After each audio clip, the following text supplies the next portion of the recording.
Привет на всички! Днес искам да ви представя една книга, да ви препоръчам една книга, едно четиво, което аз използвам от много години и на мен ми помага изключително много в всяка една сфера в живота ми. Книгата се казва Проблемите в работата на Рон Хъбърд. В тази книга на практика са събрани най-първостепенните принципи и закони, които се прилагат във всяко едно начинание и при всеки един проблем, свързан с работата. Работата отнема най-голямата част от живота ни. Без значение дали работим за себе си или работим за някой друг. Значи, това отнема 70, може би над 70% от живота ни, през целият ни живот. Какво можем да намерим в книгата?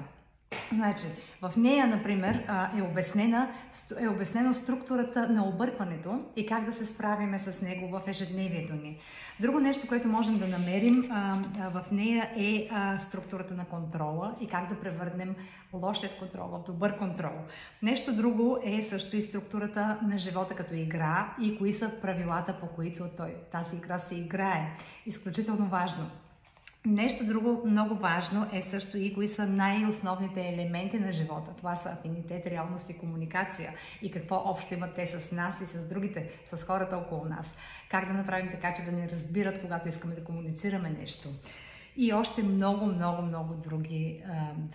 други важни неща. Затова ви препоръчвам да си поръчате тази книга. Ще сложа линк отдолу, откъдето може да се поръча на български, който чете немски, може да се я поръча на немски и да приложите в живота си на практика това безценно знание, събрано в това малко книжле. Успех на всички и до скоро! Чао!